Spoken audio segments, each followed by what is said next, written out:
ध्यान से सुनिए। आप जो कुछ अभी सुनने जा रहे हैं वो सिर्फ एक कहानी नहीं है। ये एक कुंजी है, एक ऐसे रहस्य की कुंजी जिसे सदियों से हमारे शास्त्रों में संजो कर रखा गया है। और इसका अंतिम रहस्य जो मैं अंत में बताऊंगा वो एक ऐसी दिव्य पंक्ति है जो आपके जीवन का दृष्टिकोण बदल सकती है। पूरा सुनिए, क्योंकि अंत में वही पंक्ति आपके सामने होगी। स्वागत है आप सभी का सनातन स्तंभ के इस पावन अध्याय में, जहां शाश्वत सत्य हमारी दैनिक चिंताओं का समाधान बनकर आता है। प्राचीन काल की बात है। शीलाद नाम के एक महान ऋषि थे। आजीवन ब्रह्मचर्य का पालन करते हुए वृद्धावस्था में उनके मन में एक व्याकुलता घर कर गई। उनके वंश का कोई भविष्य नहीं था। उनकी मृत्यु के साथ ही उनका नाम और कुल विलुप्त हो जाएगा, ये विचार उन्हें सताने लगा। इस चिंता से मुक्ति पाने के लिए उन्होंने देवराज इंद्र को प्रसन्न करने के लिए कठोर तपस्या प्रारंभ की। ऋषि की निष्ठा देखकर इंद्र प्रकट हुए। मैं तुम्हारी साधना से अत्यंत प्रसन्न हूं, वर मांगो। शीलाद ऋषि ने हाथ जोड़कर कहा, हे देवराज, मुझे ऐसा पुत्र चाहिए जिसे मृत्यु भी न छू सके, जो अजर अमर हो। इंद्र ने करुणा भरी दृष्टि से देखा, मुनिवर, ऐसा पुत्र देना मेरे सामर्थ्य के बाहर है। केवल त्रिनेत्रधारी महादेव ही यह वरदान दे सकते हैं। उनकी शरण में जाओ। इंद्र के निर्देशानुसार ऋषि शीलाद सघन वनों में चले गए। वहां उन्होंने भगवान शिव की आराधना में स्वयं को समर्पित कर दिया। वर्षों बीत गए।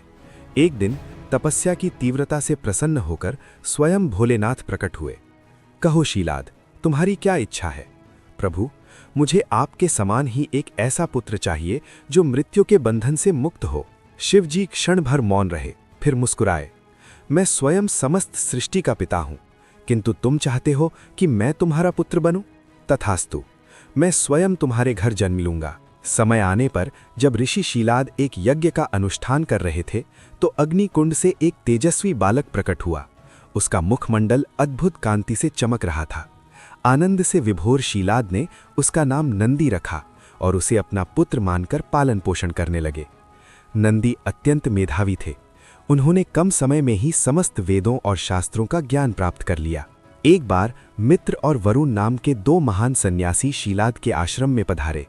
किशोर नंदी ने उनकी अत्यंत भक्ति और सेवा से अतिथि सत्कार किया।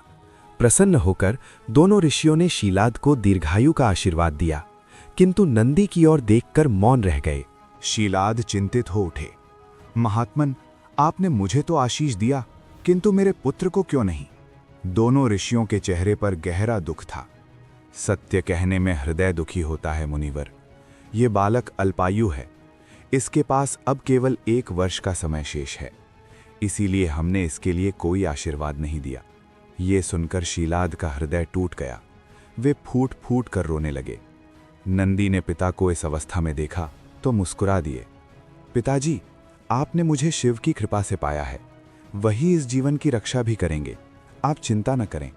अगले ही दिन नंदी अपने पिता से आज्ञा लेकर गंगा तट पर भगवान शिव की तपस्या करने चले गए। उनकी साधना इतनी तीव्र थी कि उसने समय और स्थान के नियमों को ही चुनौती दे दिया। कुछ ही समय में भगवान शंकर प्रकट हुए। शीलाद नंदन, तुम क्या चाहते हो? नंदी प्रभु के दर्शन पाकर इतने आनंद में डूब गए कि अपनी मूल इच्छा भी भूल गए। उनके हृदय से निकला, प्रभु, मैं और कुछ नहीं चाहता। मैं केवल सदैव आपके चरणों में, आपके सानिध्य में रहना चाहता हूँ। मुझे कोई स्थान दीजिए। शिवजी की आंखों में अनंत स्नेह उमड़ आया। नंदी, तुम मृत्यु की बात कर रहे हो। तुम तो मेरे स्वयं के अंश हो। आज से तुम अमर हो, सदैव मेरे पार्श्व में रहोगे। जन्म और मृत्यु का तुम पर कोई अधिकार नहीं रहेगा। बाद में भगवान शिव ने माता पार्वती से कहा, मैं इसे अपने गणों का अध्यक्ष, अपना द्वारपाल बनाना चाहता हूं। माता ने कहा, आपकी इच्छा ही मेरी इच्छा है। इस प्रकार नंदी के निस्वार्थ प्रेम और समर्पण से प्रसन्न होकर भगवान शिव ने उन्हें अपने हृदय से लगाया। उन्हें एक विशाल, दिव्य एवं सौम्य रूप प्रदान किया और उन्हें अपना सर्व प्रमुख सेवक घोषित किया। तभी से ये परंपरा है कि जहां भी शिवलिंग स्थापित होता है उसके सामने नंदी जी की मूर्ति विराजमान होती है। ऐसी मान्यता है कि भगवान शिव सदा समाधि में लीन रहते हैं और भक्तों की प्रार्थनाएं सर्वप्रथम नंदी के कानों तक पहुंचती हैं और वे ही उन्हें शिव तक पहुंचाते हैं। अब इस सत्य को अपने मन में उतार लीजिए, क्योंकि एक समय ऐसा आया जब यही सिद्धांत एक साधारण से गांव में साकार हुआ। भानुपुर गांव में शंभू नाम का एक किसान रहता था। वो भगवान शिव का परम भक्त था। सुबह शाम शिव मंदिर में पूजा करना उसकी दिनचर्या थी। उसके पास मोती नाम का एक बैल था, जो परिवार के सदस्य के समान था और खेत जोतने में उसका सहारा था। एक पड़ोसी हरिया शंभू की सादगी, उसकी निष्ठा और खुशहाली से जलता था। एक दिन जब शंभू मोती की मदद से अच्छी फसल की आशा लगाए अपनी बेटी कस्तूरी के विवाह की खुशी में मग्न था, तो हरिया की जलन विष बन गई। इसकी सारी खुशी इसी बैल की वजह से है, हरिया ने दांत पीसते हुए सोचा। मैं इसे खत्म कर दूंगा। अंधेरी रात में उसने मोती के चारे में जहर मिला दिया।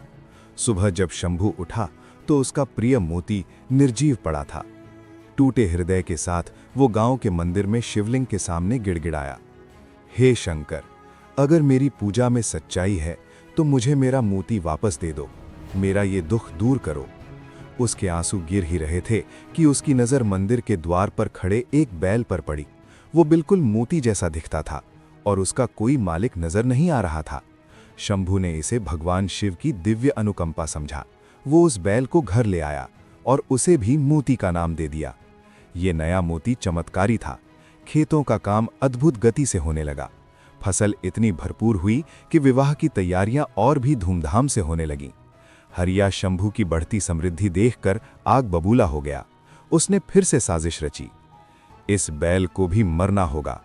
वो रात में फिर से जहर लेकर शंभू के बाड़े में घुसा, परंतु जैसे ही वो पास पहुंचा, बैल ने अपनी आंखें खोलीं, जिनमें एक बुद्धिमान, लगभग दिव्य प्रकाश चमक रहा था। उसने अपनी रस्सियां सहजता से तोड़ डालीं और हरिया पर झपट पड़ा, उसे पूरे गांव के चौराहे तक खदेड़ता हुआ। भयभीत और गांव वालों के सामने बेनकाब होकर हरिया शंभू के पैरों पर गिर पड़ा और सब कुछ कबूल कर लिया। पहले मोती की हत्या और दूसरे बैल को मारने के प्रयास की। ये कोई साधारण बैल नहीं है, मुझे माफ कर दो, मैं कभी किसी का बुरा नहीं करूंगा। जैसे ही हरिया ने ईमानदारी से अपना अपराध स्वीकार किया, वो बैल शांत हो गया और शंभू के पास लौट आया। गांव के लोगों ने हरिया को उसके अपराधों के लिए गांव से निर्वासित कर दिया।